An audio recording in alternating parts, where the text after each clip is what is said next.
Hi there, welcome on to this video series, Mixing with FabFilter plugins. My name's Larry Holcomb.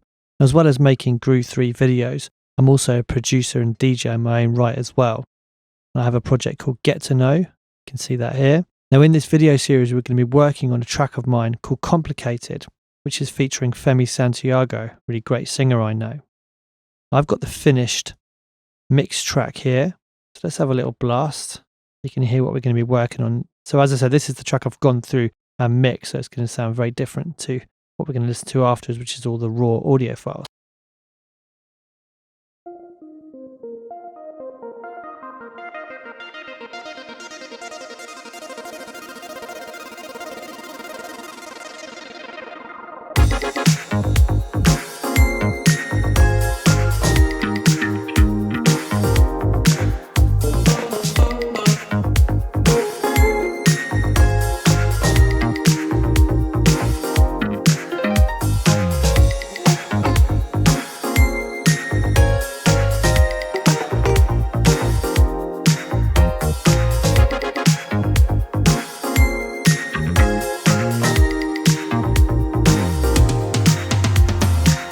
I look into your eyes and you're frustrated with me. You look back into mine, but there's nothing for you to see. So let's go, keep on fighting, pretend there's still hope that together we'll grow. Or if you're brave enough to risk it all for love, then do it all for us. Is it that simple, or is it complicated, baby? Is it that simple, or is it complicated, baby? Tell me, is it simple, or is it complicated, baby? Is it that simple, or is it complicated, baby? You're always asking why did this happen to me? Is it too much to try to carry on and let it be, baby? So let's go, keep on fighting, pretend there's still hope that together we'll grow. Or if you're brave enough to risk it all for love, then do it all for us. Is it that simple, or is it complicated, baby? Is it that simple, or is it complicated, baby? Tell me, is it simple, or is it complicated, baby? Is it that simple, or is it complicated, baby?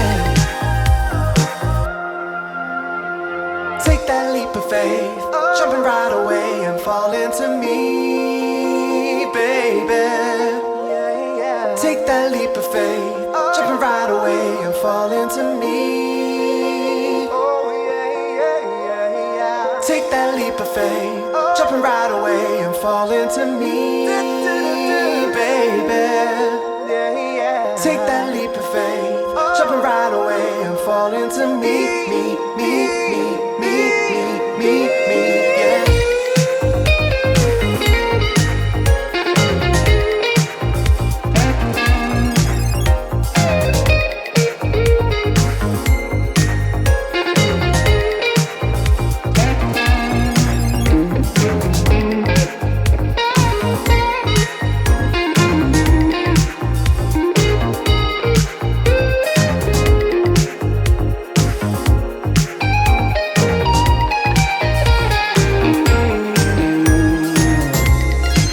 Or is it complicated?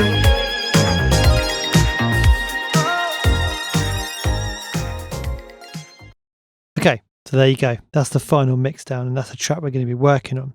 So as an artist, I'm very influenced by kind of 80s boogie disco sounds, as you can probably hear from that. Now what's really important, I think, before we get into any of the mixing side of things, is to discuss the vision and the clear idea you have for the mix.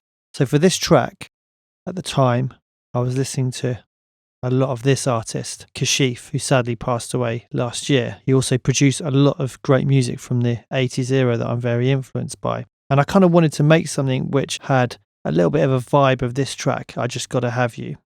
Now, I definitely didn't rip it off. I mean, it's a completely different song. Everything's different. But what I wanted to get was the kind of essence of it. I just, love the song so much and the overall mood of it. I just wanted to kind of take something of that. So before I actually started the mix process, and I may have even done this before I started producing it, I can't remember. I actually went through and basically wrote some notes on how the track was constructed, what the sounds were in there, how they were mixed. Were they up front? Were they in the background? Were they left? Were they right?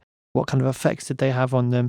I kind of basically mapped out the mix and got an overall feel to allow me to basically apply some of those same techniques to my mix down to try and get something of that vibe in there. Vision is so important. I get sent so much music all the time, and I would put vision over anything else, over how well it's mixed, how well it's mastered, all of those things. Because, if you're making the same music as everybody else and whatever's popular at the time, you're competing against millions of people potentially. So you better make sure that you're in the top 1 or 2% of all those people if you're actually going to get anywhere and make a kind of meaningful career out of production. So I can't stress that enough. Originality, vision, just putting something of yourself in there other than just kind of going with the flow and copying other people is so important. And you'll notice if you manage to do it, then good things will happen to you. Okay, so that's that part of it dealt with. So what we're going to look at first of all is basically setting the correct gain staging for the mix. Now, we work in a DAW world. DAWs have 32-bit floating point architecture, and what that basically means is within the DAW itself, you can't actually create any distortion, you can't clip. The only time there's clipping is at the digital to analog conversion of your sound card. So who cares about gain staging? Well, we're using in this video series Logic plugins and also the wonderful FabFilter suite. Now, as far as I know, these plugins will not actually react badly to whatever levels fed into them. But definitely some of the vintage plugins that you can get, things that are emulating the SSL equipment or the Neve equipment, API, all of those different things, they actually are built to work like the hardware units were built to work. So if you feed them a very low level, they won't be reacting in the way that they should do. And likewise, if you feed them to higher level, they're also not going to react the way they should do. Each one of those processors has a sweet spot that you should be trying to hit to make sure that they work effectively. But also, even for this mix down, where we are working with just Logic and FabFilter plugins, if we start off with the mix really, really hot, so all the levels coming in are very loud, how are we going to be able to compress things? Because if we're already feeding a signal in, which is going to mean we're just compressing straight away, then even with a very low threshold and light ratio, there's going to be huge amounts of compression because the compression is going to be influenced by the amount of input volume as it is. Now, something which is really useful for this is something that we call pre-fader metering in Logic. So just right-clicked on there and said Customize Control Bar and Display, and this little button appears here. Now you see that it flips the channels round the opposite way, and what it shows you is the level coming in and going through the channel before we hit the fader. So let's have a look at our mix down in its raw form. Okay, so this is just the basic audio files exported out of my kind of production project. So this is what we're going to be working on. So if we see here, the kick has a level of -13 coming in. Now watch what happens to this level when I play with this fader. Nothing. Have I switched off pre-fader metering?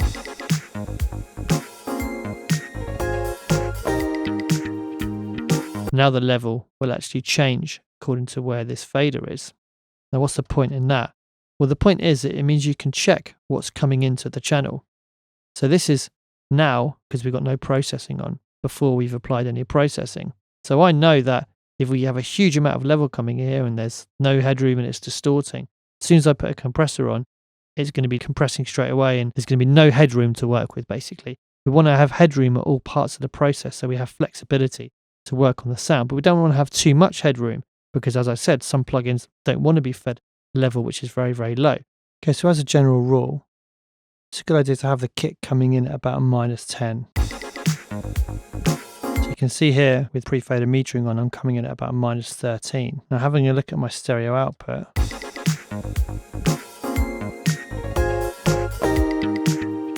got about 4 dB of headroom, which is fine, it's plenty of headroom. So this is ready to work on really. I could do some further gain staging as we do the processing by using a gain plugin at the top. So if I find a sound is very, very low in level, I can actually put a gain before it, allow the compressor to work on a more meaty sound, then either use the output volume of the compressor or another gain plugin to bring it down to the actual correct mix volume. So something just to be aware of.